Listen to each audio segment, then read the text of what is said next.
Sa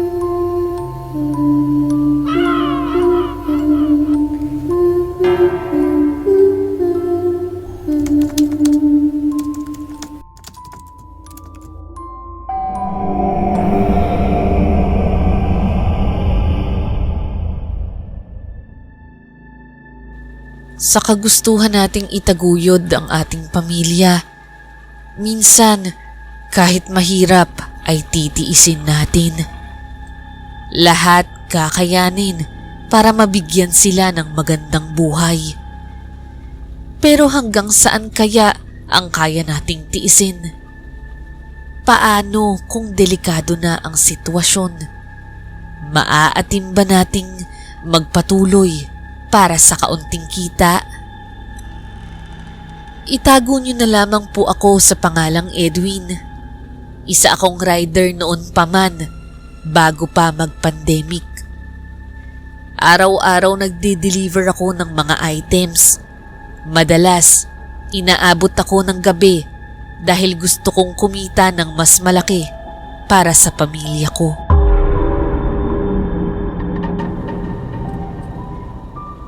Isang araw, may nag-book sa akin na lalaking nagngangalang Gardo. Ayon sa kanya, frozen meat ang laman ng ipapadeliver. Sa mga naunang pag-uusap namin, mapagbiro si Sir Gardo, pero seryoso pagdating sa usapang trabaho. Frozen meat ito, Edwin. Mahalaga ito kaya siguraduhin mong mabilis at malamig pa ang package pagdating nito. Opo sir, siguradong mabilis ko po itong maide-deliver para hindi masira. Ang parcel ay nakakahon at mahigpit na nabalot ng makapal na packaging tape. Medyo malamig ang hawak ko rito. Malamang dahil frozen nga ang laman. Hindi naman ako mausisa, kaya't kahit ano ang nasa loob ay hindi ko na iniintindi pa. Basta wag lang itong iligal. Ang destinasyon ay isang eskinita sa Navotas. Hindi naman ito mahirap hanapin, pero kailangan ko pang pumasok sa makipot na daan. Pagdating ko sa lugar, nasa may poste ako at tinawagan si Ma'am Heidi, ang tatanggap ng delivery. Hello, Ma'am Heidi? Andito na po ako sa may poste.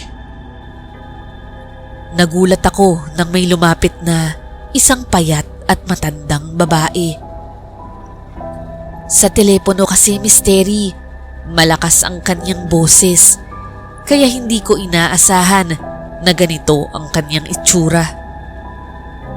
Ma'am Heidi, ako na lang ho ang magdadala ng kahon papunta sa bahay ninyo. Mabigat po ito. Saan po ba ang bahay niyo? Hindi na kailangan. Kaya ko na yan. Ma'am, mabigat ho talaga eh. Okay lang naman ho sa akin. Ako na ho ang magdadala. Bigla niya akong nilingon at tiningnan ng matalim. Ang boses niya bigla ring lumalim. Ang sabi ko, wag na! Nabigla ako sa kanyang tingin. Tila ba may kung anong nagbabadya sa kanyang mga mata. Inabot ko na lang ang kahon kahit nasa isip ko nagmamagandang loob na nga nagalit pa. Pero Misteri, laking gulat ko nang kinuha niya ang parcel. Parang ang gaang-gaang lang sa kanya. Kahit para sa akin mabigat na ito. Nakapagtataka man, pero inisip ko na lang na baka sanay naman siyang magbuhat ng mabigat.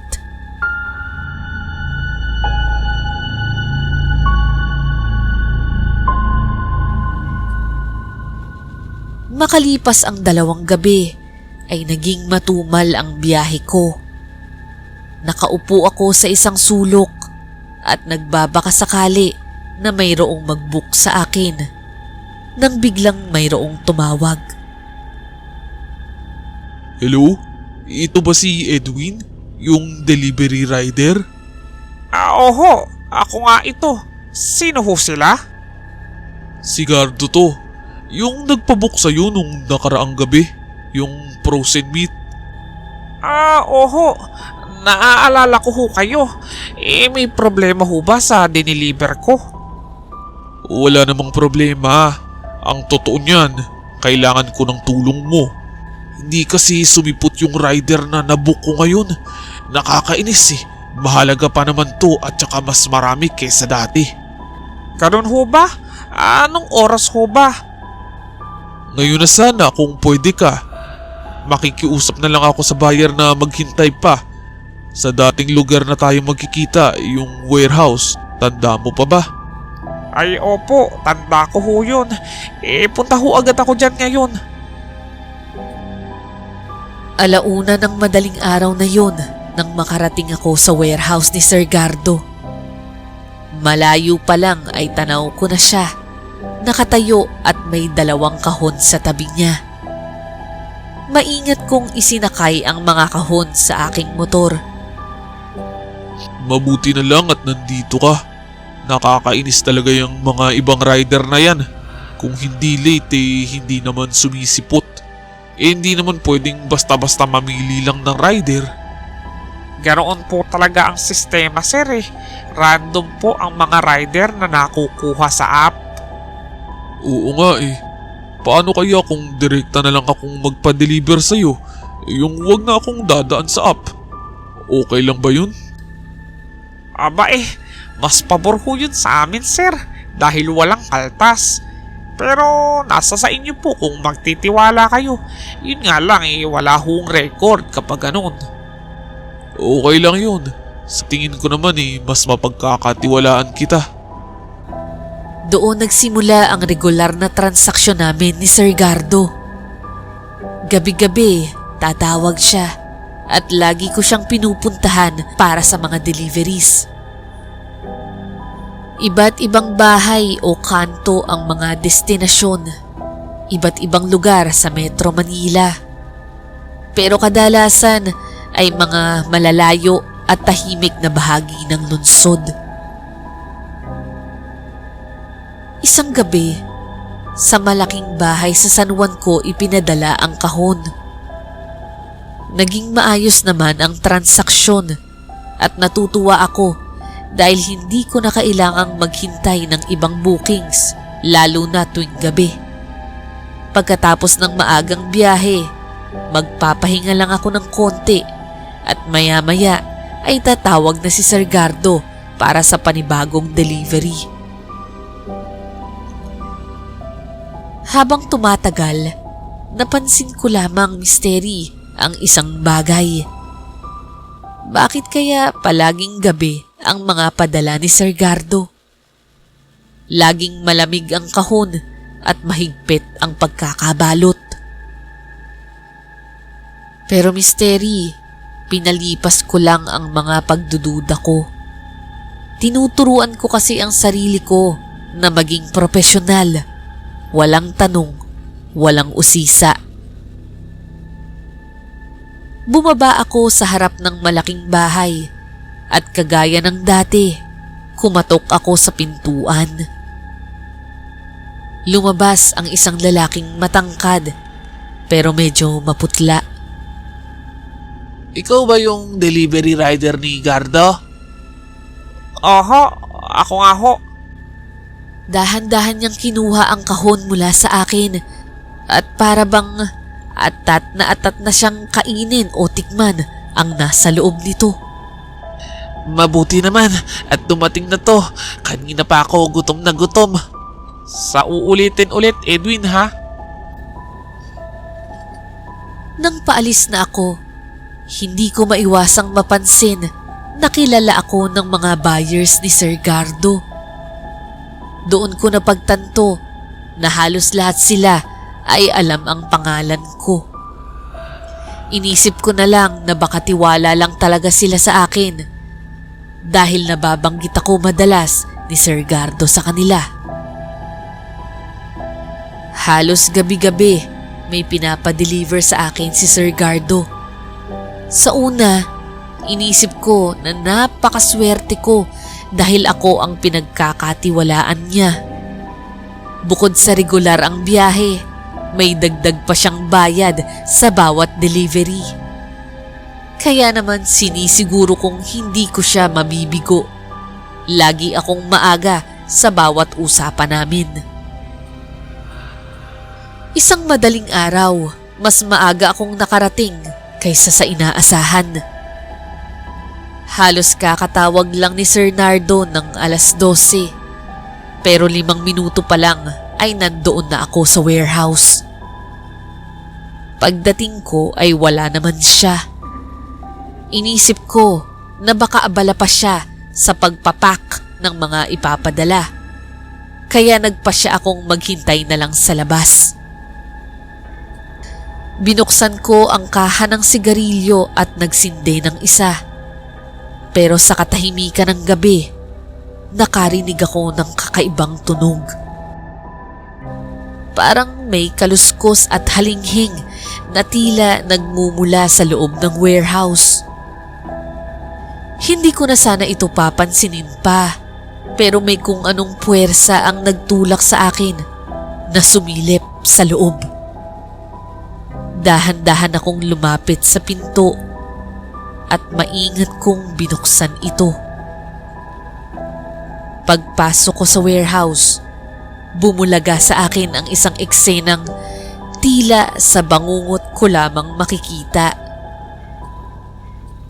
Nakasabit ang mga piraso ng laman na halatang hindi galing sa hayop kundi sa katawan ng tao.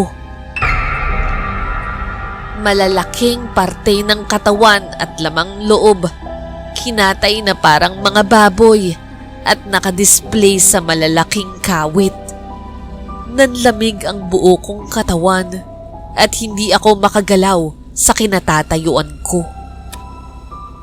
Sa sulok naman ng warehouse ay meron na naman akong natuklasan na hindi ko inaasahan. Natagpuan ko ang isang lalaking sugatan. Nakahiga ito at halos wala ng lakas. Nang makalapit ako, humingi siya ng awa. Mama, maawa ka. Tulungan mo ako. Ayoko pang mamatay. Sinong may gawa sa'yo nito? Si Sir Gardo ba? Yung lalaking malaki ang katawan. Hindi ko alam kung anong pangalan niya, pero isa siyang aswang. Ano? Aswang? Mama, maawa ka. Maniwala ka sa akin. Nag-anyong aswang siya sa harapan ko at siya pa mismong nagsabi sa akin na magugustuhan daw ako ng parokyano niyang aswang. Ang karne ko, lalo na ang lamang loob ko. Sa mga oras na yon, Misteri, naniwala ako agad sa sinabi ng lalaki sa akin. Noon pa man ay may naikukwento na sa akin ang aking mga magulang. Akala ko ay hindi totoo, pero ngayong nasaksihan ko na ang mga karne ng tao, ano pa ba ang hindi ko paniniwalaan rito? Nanginig ako sa takot. Hindi ko alam kung paano ko bubuhatin ang biktima o tatawag na lang ba ako ng tulong. Pero hindi pa ako tapos sa pag-iisip ng gagawin nang makarinig ako ng papalapit na yabag. Tumayo ang balahibo ko sa takot. Si Sir Gardo kaya ito? Nagpa siya akong magtago sa ilalim ng isang mesa sa loob ng warehouse. Ang sahig ay puno ng mga dugo at halos maduwal ako sa amoy at kilabot. Maya-maya bumukas ang pinto at narinig ko ang boses ni Sir Gardo. Oo, darating ngayon ang order niyo. Andito na nga si Erwin eh. Nandyan na yung motor niya sa labas. Sige, tatawagan ko siya ngayon din. Bigla akong natigagal nang marinig kong tatawagan niya ako. Tiyak, Mahuhuli niya ako kung tutunog ang telepono ko. Nanginginig man, kinuha ko agad ang cellphone at inilagay sa silent mode. Ilang segundo lang ang lumipas, nakita kong tumatawag na nga siya. Buti na lang talaga at hindi ito tumunog. Nakahinga ako ng maluwag. Habang nakatalikod si Sir Gardo, dahan-dahan akong gumapang papunta sa pinto sa likuran na swerte namang nakabukas. Nakalabas ako ng warehouse at umikot patungo sa harap, saka sinagot ang tawag niya. Hello sir? Opo, nandito na po ako. Umihilang ho ako sa may puno dito sa gilid. Papunta na ho ako dyan. Pinunasan ko ang aking pawis at pilit na huminga ng malalim. Kailangan kong magpanggap at huwag magpahalata ng takot. Nang makalapit ako sa aking motor, ay agad siyang humarap sa akin. Oh, kanina ka pa ba rito? Ay hindi po sir. Kararating ko nga lang eh. Jingle na jingle na ho ako kaya hindi ko ho agad kayo natawagan. Tinitigan niya akong mabuti at halos hindi ako makahinga ng mga oras na yon, Misteri. Pero tila naniwala siya sa mga sinabi ko. Ibinigay niya ang isang kahon sa akin at kahit alam kong posibleng laman ito ay karne ng tao, ay kinuha ko pa rin ito. Pilit na hindi nagpapahalata para hindi siya magduda. O Edwin, mahalagang tao ang pagpapadalhan mo nito. Kaya sana'y walang aberya. Aabangan ka daw niya sa isang lumang convenience store na madadaanan mo sa labas. Sige po sir, masusunod po. Salamat, una na ho ako Papaandarin ko na sana ang aking motor nang bigla niyang hinawakan ang braso ko. Para akong binuhusan ng malamig na tubig noon. Napahinto ako at dahan-dahang humarap sa kanya. Edwin, nakalimutan mo yung bayad ko sa'yo. Ay, oo nga po pala sir. Salamat po ulit. Agad kong tinanggap ang pera.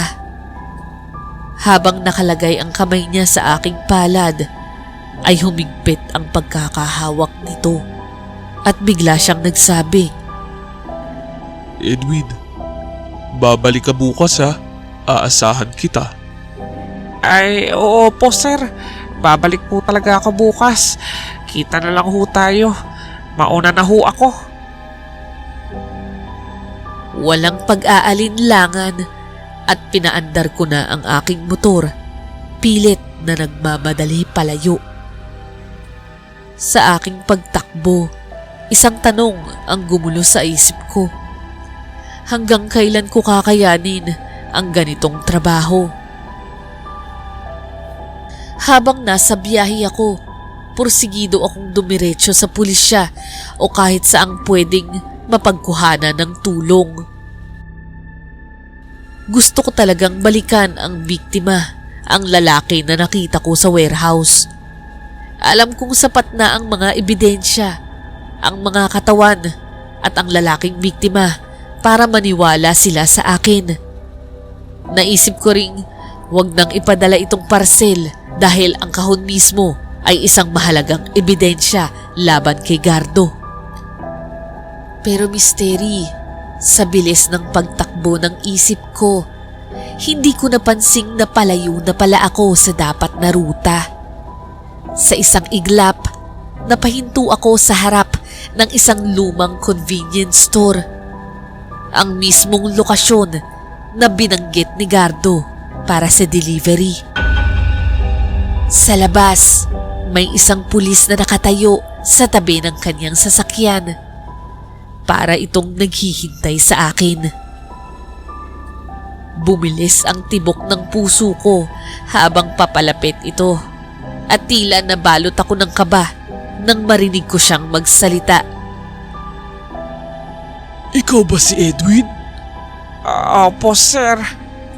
Ilagay mo na lang sa likod yung kahon. Hindi ko inaasahang isang pulis ang tatanggap ng kahon. Sa oras na yun, bumalot ang pangamba sa dibdib ko. Paano ako magsusumbong kung ang mismong taong inaasahan kong tutulong ay posibleng kasama o kakilala ni Gardo? Baka nga isa rin siya sa mga nilalang na katulad nito. Nanginginig man, sinunod ko ang utos niya at inilagay ang kahon sa likod ng kanyang sasakyan. Matapos noon, agad siyang umalis at nauna pa sa akin. Naiwan naman akong tulala, nag-iisip kung tama ba ang plano kong tumungo at magsumbong sa mga pulis. Nang gabing yun, napagtanto kong wala na akong ibang mapagkakatiwalaan.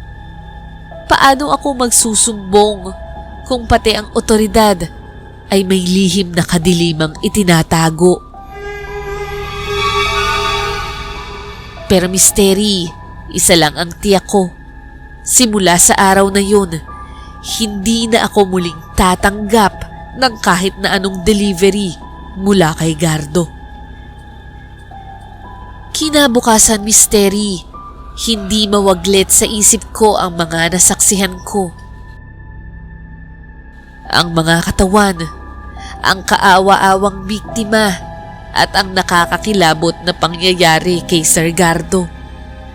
Paulit-ulit na bumabalik ito sa isipan ko kahit anong pilit kong iwasan. Naaalala ko rin ang lalaki na pinangakuan ko ng tulong. Sa ngayon ay wala akong magagawa. Ang tanging kaya ko lang ay maipagdasal ang kaluluwa niya. Noong araw na yun, alam kong anumang oras ay tatawag si Sir Gardo. Hindi nga ako nagkamali. 10:00 ng gabi ay tumawag na nga ito sa akin, misteri. Hello, Sir Gardo? O Edwin, may ipapadala ulit ako sa iyo Sa Malate lang. Ay, sir, pasensya na ho. Hindi na ho ako babiyahe kasi ng gabi. Nahilo ho kasi ako ng nakaraang araw Ayon ho sa doktor ko bawal na ho akong magpuyat. Kaya ang gusto ho ng asawa ko sa umaga na lang at wag na akong bumiyahe sa gabi. Ganun ba? Nung nakaraan lang na nagkita tayo, maayos ang usapan natin. Sayang naman, kamay na natin ang isa't isa. Pasensya na ho, sir. Natutuwa nga ho ako at nakakuha niyo akong pagkatiwalaan at wala naman ho akong problema sa inyo. Kaso ho, si Mrs. din ho pinaghihigpitan ako. Talaga ba? O sige, mukha namang wala na akong magagawa. Salamat na lang. Nakahinga ako ng maluwag dahil sa wakas nakawala na ako ng tuluyan sa lagim na yun. Pero misteri, ilang gabi pa rin akong kinulit ni Sir Gardo na mag-deliver sa kanya. Paulit-ulit niya akong tinatawagan at bawat pagtanggi ko ay idinadahilan ko na lang na binabalaan ako ng asawa at doktor na iwasan ang pagpupuyat dahil hindi raw ito makakabuti sa aking kalusugan. Pero ang totoo niyan, misteri, hindi naman talaga kalusugang pisikal ang naapektuhan sa akin. Dahil mula nang masaksihan ko ang pangyayaring yun, ay may kakaibang takot at trauma na ang lagi kong nararamdaman. Lalo na't nakonsensya ako para sa mga posibleng mabiktima pa nila. Kaya't sa tuwing may pagkakataon, ay dumadaan ako sa mga simbahan sa mga ruta ng aking delivery. Nagdadasal humihiling ng proteksyon para sa aking sarili at para sa mga hindi ko kayang tulungan. Makalipas ang ilang araw, biglang tumigil ang mga tawag mula kay Sir Gardo. Kaya naman naging tahimik ang pagde-deliver ko ng mga panahon na yun. Kahit nagde-deliver pa rin ako sa gabi, sinisiguro kong hindi na ako tumatanggap ng kahit anong booking mula sa kanya. Nagpapasalamat na lang ako tuwing hindi siya ang booking ko. Isang gabi, habang masaya akong kumakain ng pares, ay tumunog ang cellphone ko. Isang bagong booking mula sa isang kondo sa Makati. Dahil sa sigla ng kita, agad akong nagmadali, tinapos ang pagkain ko at nagpunta sa nasabing lugar. Pagdating ko doon, isang babae ang sumalubong sa akin. Maganda ang kanyang itsura at formal ang pananamit. Halatang may kaya siya, Misteri. Pinangalanan niya ang sarili bilang Trixie at sinabing ang delivery ay galing sa restaurant niya. Puro frozen goods na meat at veggies ang ipapadala. Tiwala naman ako sa kanya dahil mukha siyang disente, kaya hindi ko na binuksan pa ang mga kahon. Hindi magkakasunod, pero 3 beses na umulit ang booking niya na ako lagi ang nakakatanggap. Kaya nang minsang nagkita kami ni Ma'am Trixie, ay iminungkahi ko na kung maaari ay ako na lang ang maging regular na rider niya para sa kanyang mga delivery. Pumayag siya ng walang alinlangan at lalo akong natuwa. Pero Misteri, habang tumatagal, may napansin akong kakaiba. Para bang pabigat ng pabigat ang mga pinapadala niya sa akin. Pati yung mga lugar, parang wala masyadong tao ang drop-off. At kung minsan nga ay iniiwan ko na lang sa pintuan ng parcel. Nagsisimula ng maghinala ang utak ko. Paano kung parehas siya ni Sir Gardo? Pero inisip ko rin, Misteri, gaano ba kahirap o kadaling makahanap ng 2 aswang sa iisang hanap buhay? Kaya pinilit kong pakalmahin ang aking sarili. Sinasabing baka imahinasyon ko lamang ito. Isang gabi, halos kaaalis ko lang matapos ko siyang pick-upan, ay bigla siya ulit tumawag. Hello, Edwin? Malayo ka na ba? May isa pa kasing customer na humabol ng order eh. Kailangan daw madala agad. Hindi na ako nakatanggi pa. Sinabi kong babalik na lang ako sa kanila para kunin ang package ng gabing yun.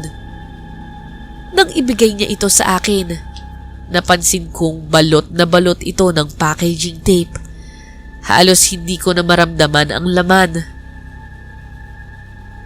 Lumapit naman siya sa akin at nagsalita. Ingat ka, Edwin, ha? Malaking bagay to para sa kanila. Binigay ni Ma'am Trixie ang eksaktong address ng delivery at sinabing kung sakali mang may makalimutan ako, nando naman ang airway bill para sa package na pwede kong tignan. Dahil maghahating gabi na, hindi ko na inabala pa ang sarili ko sa pagbabasa nito. Hinanap ko na lamang ang address gamit ang Waze at sinimulan ang biyahe. Habang sinusundan ko ang direksyon, napansin kong paiba-iba ang ruta na itinuturo ng Waze. Parang naliligaw na ata ako. Hanggang sa mapadpad ako sa isang madilim at ginagawa pa lang na kalsada. Sa kasamaang palad, hindi ko napansin ang isang malaking hukay, kaya nalubak ako. Tumama ang unahang gulong ng motor at nabali ang brake lever. Napahampas ako sa lupa. Ramdam ko ang sakit sa katawan ko. Agad kong inisip kung paano ako makakauwi nito. Sayang, malapit na sana ako sa lugar ng delivery, pero inabot pa ako ng ganito. Naalala ko ang package na dala ko at agad ko itong pinulot. Nakita kong may butas sa gilid. May likidong tumatagas mula rito. Sa dilim, hindi ko maaninag kung ano ang likidong iyon. Habang tinatabi ko ang parcel, ay biglang tumawag si Ma'am Trixie. "Hello Edwin, nasaan ka na? Kanina ka pa hinihintay ng customer ko." Nagka-aberya lang, Ma'am Trixie. Pasensya na. Pero malapit na ako sa location. Malapit ka na ba? O sige, papupuntahan na kita dyan para kunin ang package at matulungan ka na rin. Ay, sige po, ma'am. Salamat po. Matapos ang tawag, napansin kong natamaan ng headlight ng motor ko ang package. Kaya naaninag ko ng mabuti ang nakasulat na pangalan sa airway bill. Biglang nanginig ang katawan ko. Ang taong padadalan ko pala ay si Sir Gardo. Maya-maya, nagsimula akong makarinig ng isang yabang ng isang tao na papalapit at may naririnig akong kakaibang tunog para itong tumatawa. Kumusta Edwin? Akala ko ba tumigil ka na sa pagde-deliver sa gabi? Iniiwasan mo ba ako? Hindi ako nakasagot. Ang tanging nararamdaman ko lang noon ay panginginig sa katawan ko. Pero misteri, inisip ko yung asawa at anak ko. Kaya kahit masakit pa ang katawan ko, pilit akong tumayo. Binala kong isakay ang sarili ko sa motor para makatakas. Pero biglang tumakbo si Sir Gardo. Mabilis at mabangis. Sinugod niya ako. Nadamba ako mula sa likuran at parehas kaming bumagsak sa kalsada. Napaibabawan niya ako at sa liwanag ng mga ilaw sa paligid, kitang-kita kong nagbago ang anyo niya. Ang mukha niya ay hindi na sa isang tao. Para na itong isang halimaw. Eksaktong-eksakto kagaya ng babala sa akin ng lalaki sa warehouse na biktima nila. Mahaba at matatalim ang naninilaw na pangil nito. Ang mga mata niya ay itim na itim at walang kaimo-emosyon. Ibinuka niya ang naglalaway niyang bibig at nang makita kong pababa na ang bibig niya para sunggaban ang leeg ko, napakapit ako sa belt bag ko at doon ko naalala ang bote ng holy water na pinalit ko sa alkohol matapos dumaan sa isang simbahan ng nakaraan. Agad kong kinuha ito at iwinisik sa mukha niya. Sumisigaw si Sir Gardo. Humahapdi ang bawat daing niya na para bang tinutupok ng apoy ang kanyang balat. Dito ako nakakita ng tiyempo. Sumakay akong muli at pinatakbo ko ang aking motor kahit sira ang preno nito.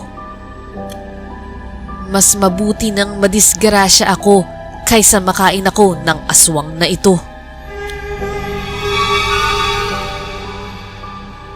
Sobrang bilis ng takbo ko hanggang sa may makita akong police station. Para huminto, ibinangga ko na lang ang motor sa poste ng isang bakanting lote. Kahit na halos hindi na ako makatayo, ay pumasok ako sa loob ng police station para mag-report. Agad akong inilalayan ng isang pulis sa desk. Anong nangyari, sir? Tanong niya. Halatang nag-aalala. Humugot ako ng hininga at tapos ay sinimulan kong ikwento ang mga nangyari sa akin. Pero Misteri, habang nagsisimula pa lang ako, ay biglang may lumapit na pulis mula sa loob ng isang opisina. Sa loob ng opisina ay merong nakaupong isa pang pulis doon at hindi ako pwedeng magkamali. Ito ang pulis na pinagdalhan ko ng package na galing kay Sir Gardo. Sa takot, hindi na ako nagpaalam. Tumakbo ako palabas ng station at tumawag ng tricycle papunta sa sakayan. Nang makauwi ako, dinala ako ng misis ko sa ospital. Alalang-alala siya nang makita ang kalagayan ko at pinakiusapan niyang tumigil na ako sa trabaho. Pagkatapos ng pangyayaring yun, nagpalit na ako ng numero at tuluyang iniwan ang pagiging rider. Sa ngayon, Misteri, tahimik na akong namumuhay ng malayo sa dating buhay bilang isang rider. Hindi na ako nakakasalamuha ng iba't ibang klase ng tao gaya noon. Kaya mas kampante na ako ngayon. Ang mga araw ko ay puno na ng katahimikan at pagninilay-nilay. Pero Misteri, sa likod ng katahimikan, may mga naaalala pa rin akong hindi madaling kalimutan. Hanggang dito na lamang po ang aking storya, Misteri. At sana po ay magustuhan ito ng inyong mga listeners.